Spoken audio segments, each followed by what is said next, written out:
Hi friends, welcome to మన Bommarillu. Upcoming రివ్యూలోకి వెళ్ళిపోదాం.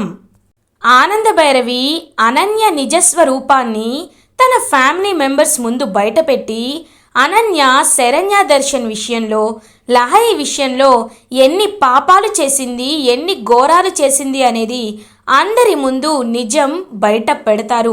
అదంతా విన్న రోహిత్కి అనన్య అంటే అసహ్యం వేసి అనన్యని మెడపట్టుకుని బయటికి గెంటేస్తాడు.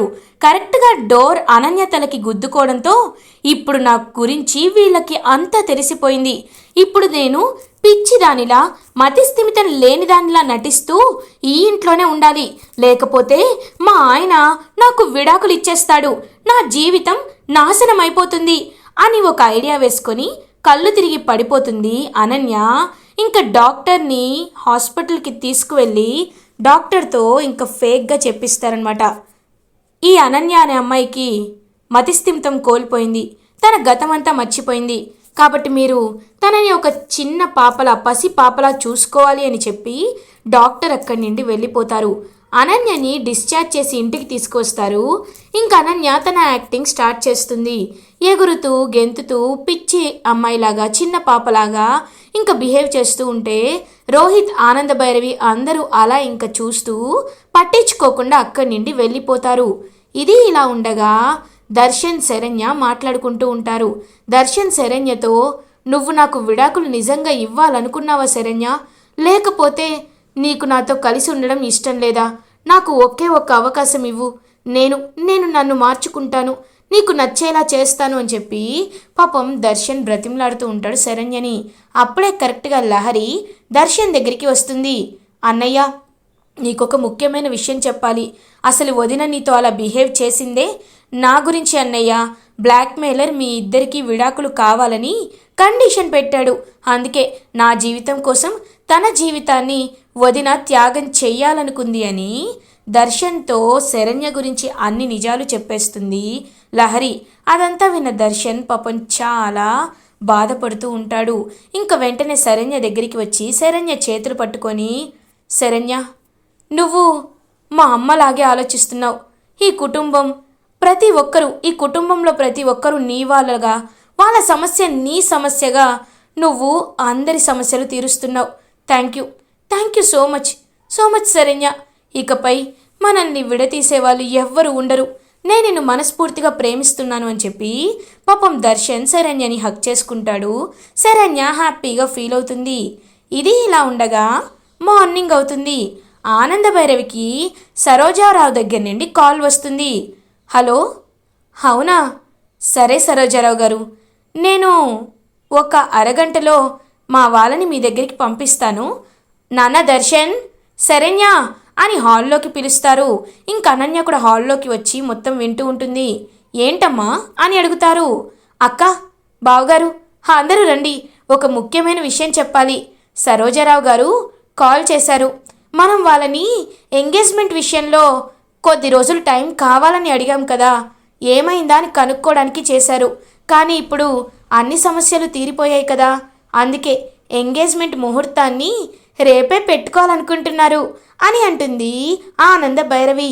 ఇంకా చాలా హ్యాపీగా ఫీల్ అవుతారు ఫ్యామిలీ మెంబర్స్ అందరూ. అప్పుడే ఆనంద లహరి దగ్గరికి వచ్చి, చూడమ్మా లహరి, నేను నీ గురించి నిజం తెలియకుండా ఈ పెళ్ళిని ఫిక్స్ చేశాను. కానీ ఇప్పుడు అడుగుతున్నాను, అందరి ముందు అడుగుతున్నాను, భయపడకుండా చెప్పు, నువ్వెవరినైనా ప్రేమిస్తున్నావా? నువ్వెవరు అబ్బాయిని ప్రేమించానన్నావు కదా, అతనితో మరి అని అంటారు ఆనంద భైరవి. అమ్మా, లేదమ్మా, నేను ప్రేమించాను కరెక్టే, కానీ ఎవరు ఎలాంటి వారో నాకు అర్థమైందమ్మా. అమ్మా నాన్నల ప్రేమ కంటే, వాళ్ళు చూపించిన సంబంధం కంటే ఏది ఎక్కువ కాదని అర్థం చేసుకున్నాను. కొంతమంది ప్రేమ అనే ముసుగుతో మోసం చేస్తారు. అలాంటి మోసాన్ని నేను చేయాలి అనుకోవటం లేదు. కాబట్టి నువ్వు తెచ్చిన సంబంధాన్ని నేను ఓకే చేస్తున్నాను, ఇంక ప్రేమని పక్కన పెట్టేస్తాను అని పాపం చెప్తుంది లహరి. శుభవార్త చెప్పావు, చాలా సంతోషంగా ఉంది. అయితే అక్క, మన తరపున పెళ్లి కొడుక్కి తాంబూలాలు ఇవ్వాలి కదా, అంటే రేపు ఎంగేజ్మెంట్కి వచ్చేటప్పుడు పెళ్లి కొడుక్కి పెట్టాల్సిన పెట్టిపోతలు, నగలు, పట్టుబట్టలు, వాళ్ళకి కావాల్సిన గిఫ్ట్స్ అన్నీ మన తరపున ఒక జంట వెళ్ళి ఇవ్వాలి కదా, నేను దర్శన్ శరణ్యని పంపించాలి అనుకుంటున్నాను. ఏమంటావక్క అని అడుగుతారు ఆనంద భైరవి. ఆనంద, ఇది నీ నిర్ణయం. నీవు ఎలాంటి నిర్ణయం తీసుకున్నా మేము ఏమీ అనుకోము. అమ్మ శరణ్య, నువ్వు మా లహరి జీవితం కోసం నీ జీవితాన్ని త్యాగం చేయాలనుకున్నావు. నిన్ను మాటలతో ఇబ్బంది పెట్టాం. నీ మనసు అర్థం చేసుకోక మేము కూడా నువ్వు మా దర్శన్ని తప్పు పడుతున్నావని అనుకున్నాను. నన్ను క్షమించమ్మా అని అంటారు. అయ్యో పెద్దత్తయ్య గారు, మీరు నన్ను క్షమాపణలు అడగడం ఏంటి? అలాంటిదేమీ లేదు. సరే, నేను ఆయన వెళ్ళి ఇవాళ పెళ్లి కొడుకు వాళ్ళ ఇంట్లో పెట్టిపోతలు పెట్టి వస్తామని చెప్పి హ్యాపీగా ఇంకా రెడీ అవుతూ ఉంటారు దర్శన్ అండ్ శరణ్య. అప్పుడే ఇంకా దర్శన్ తన ల్యాప్టాప్లో కొన్ని మోడల్స్ చూస్తూ ఉంటారు. ఏంటండి, ఏం చేస్తున్నారు అని అడుగుతుంది శరణ్య. ఇదిగో బావగారికి ఈ చైన్ అయితే చాలా బాగుంటుంది కదా అని చెప్పి చూస్తూ ఉంటాడు. నాన్న, ఏంటి ఇక్కడే షాపింగ్ చేసేస్తున్నావా అని అడుగుతారు ఆనందభైరవి. అలా కాదమ్మా, మనకి ఈ మధ్య కొన్ని కొత్త వర్షన్స్ వచ్చాయి. మనం నగ డిజైన్ చేసుకున్నామనుకో, డిజైన్ బట్టి వాళ్ళు వెంటనే మనం వెళ్ళగానే డెలివరీ చేసేస్తారు. అక్కడికి వెళ్ళి సెలెక్ట్ చేసుకొని చూసే కంటే ఇక్కడే సెలెక్ట్ చేసుకొని వెళ్ళి పికప్ చేసుకోవడం మంచిది కదా.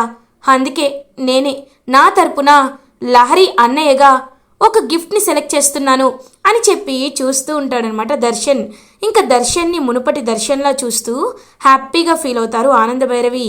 అలా ఇంకా దర్శన్ అండ్ శరణ్య సరోజారావు వాళ్ళ ఇంటికి బయలుదేరుతారు, అన్ని తాంబూలాలు నగలు గిఫ్ట్ ఇవ్వడానికి. ఇదంతా చూస్తున్న అనన్య, వెళ్తున్నారా, వెళ్ళండి, మీ వెనుకలే నేను ఫాలో అవుతాను కదా అని చెప్పి అలా ఇంకా వెళ్తూ ఉంటుంది అనన్య కూడా. కరెక్ట్గా దర్శన్ శరణ్య బయలుదేరి మధ్యదారిలో వెళ్తూ ఉంటే ఆపండి అని కారుకి అడ్డుగా వస్తుంది సమీరా.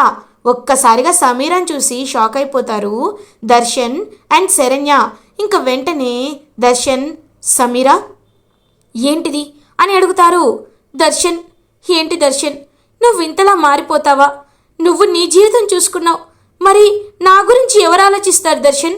నాకు ఎవరున్నారని ఆలోచిస్తారు అని ఎమోషనల్ బ్లాక్మెయిల్ చేస్తూ ఉంటుందన్నమాట కావాలని.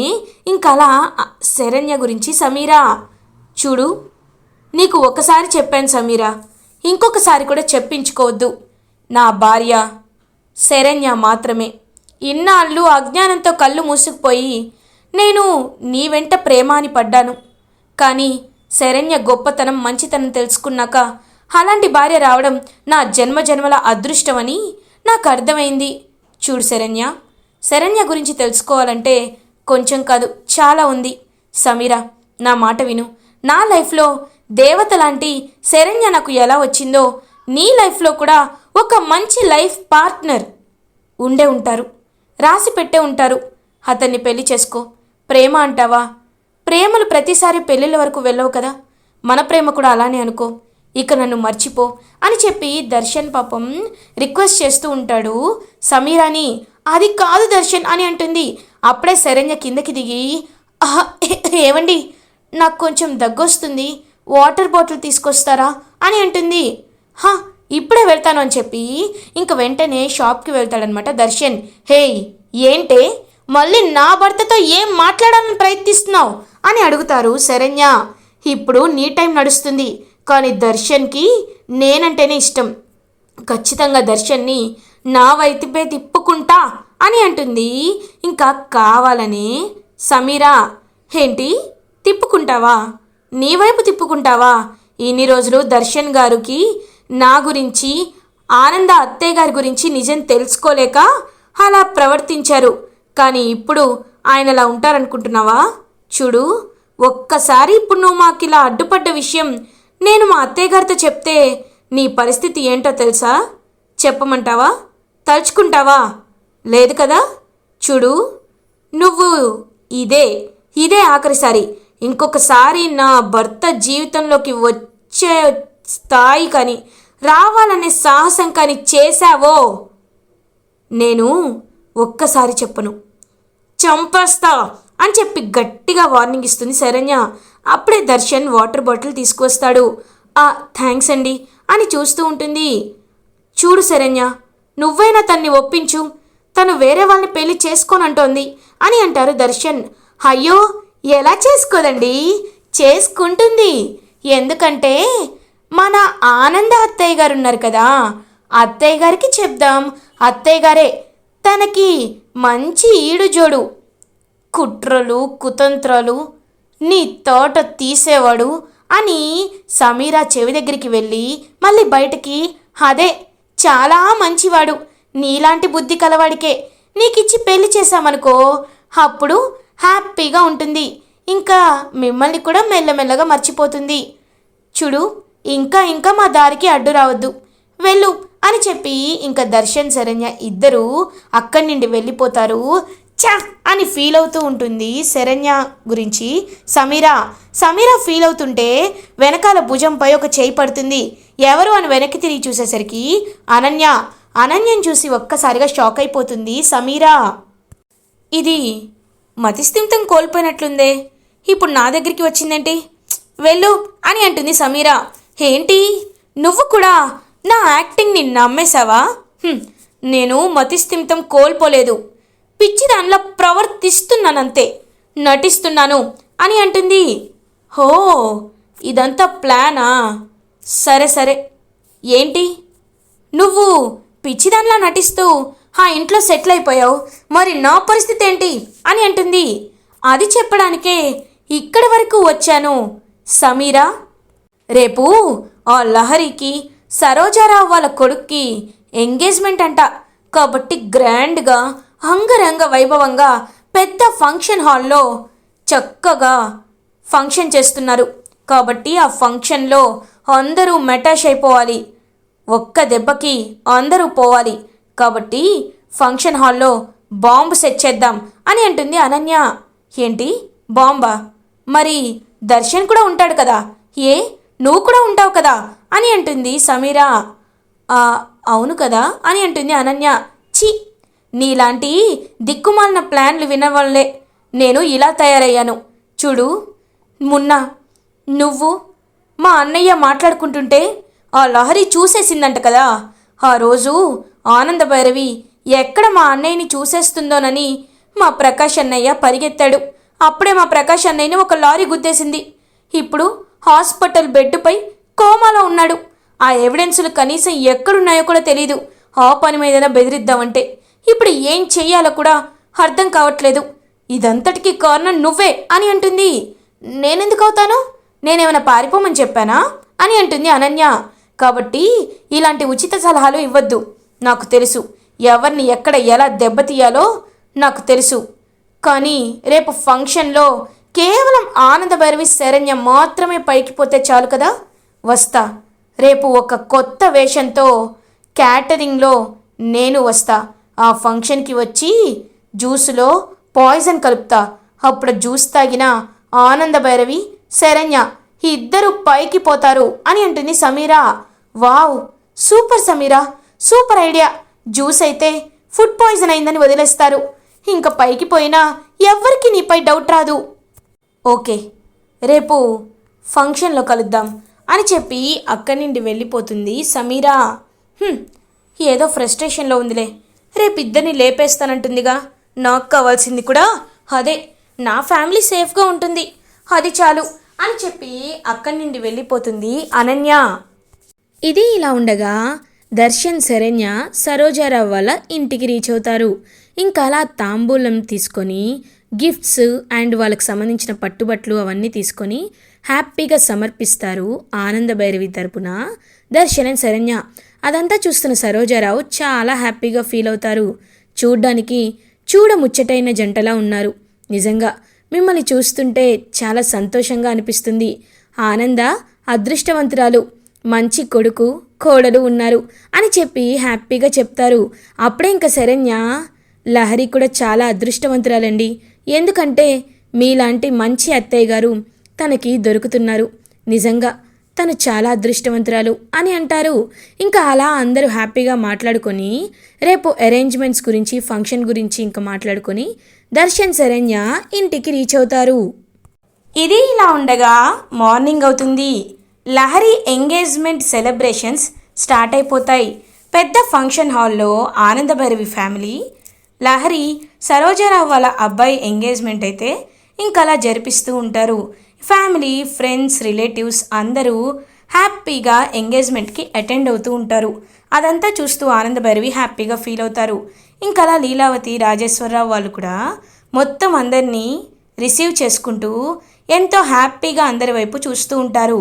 అప్పుడే కరెక్ట్గా జగదాత్రి వాళ్ళ ఫ్యామిలీ కూడా ఎంగేజ్మెంట్కి వస్తారు. జగదాత్రి, కేదార్ అని చెప్పి ఇద్దరిని చూస్తూ ఉంటారు ఆనందభైరవి. ఎలా ఉన్నారు పిన్ని అని అడుగుతుంది. బాగున్నానమ్మా, మీరెలా ఉన్నారు? చూసి చాలా రోజులైంది అని అంటారు ఆనందభైరవి. ఇవాళ లహరి ఎంగేజ్మెంట్ అని తెలుసుకున్నాను, అందుకే వచ్చాను పిన్ని అని అంటుంది జగదాత్రి.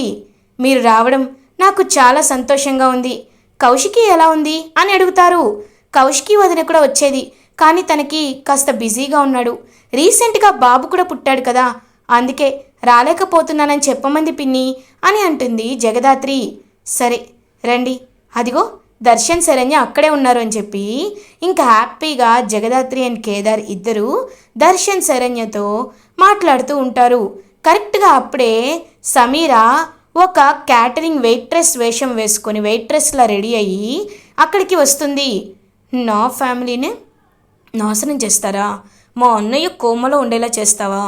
ఆనందభైరవి, శరణ్య, ఇవాళ మీ ఇద్దరు పైకి పోవాల్సిందే అని చెప్పి ఇంకా గట్టిగా ఫిక్స్ అయిపోతుంది. అలా ఇంకా హ్యాపీగా ఎంగేజ్మెంట్ అయితే జరుగుతూ ఉంటుందన్నమాట. లహరి అండ్ సరోజారావు వాళ్ళ కొడుకు రాజేష్ ఇద్దరు ఎంగేజ్మెంట్ జరుగుతూ ఉంటే ఇంకా మొత్తం సర్వ్ చేస్తూ ఉంటారు కదా క్యాటరింగ్తో. సో ఇంకా సర్వ్ చేస్తూ ఉంటుంది జ్యూస్, మొత్తం వెల్కమ్ డ్రింక్ని అయితే సమీరా. అలా కరెక్ట్గా శరణ్య అండ్ ఆనందభైరవి దగ్గరికి వచ్చేసరికి అందులో ఒక పాయిజన్ని కలుపుతుంది. పాయిజన్ని కలిపి ఎలా అయినా వీళ్ళకి ఈ పాయిజన్ వెళ్ళేలా చెయ్యాలి అని చెప్పి కరెక్ట్గా సర్వ్ చేస్తూ ఉంటే జగదాత్రి సమీరా చేయి పట్టుకుంటుంది. ఒక్కసారిగా షాక్ అయిపోతుంది సమీరా. ఏమైందమ్మా జగదాత్రి అని అడుగుతారు ఆనందభైరవి. పిన్ని, ఇదిగో ఇందులో ఈ జ్యూస్లో పాయిజన్ కలిసింది అని అంటుంది.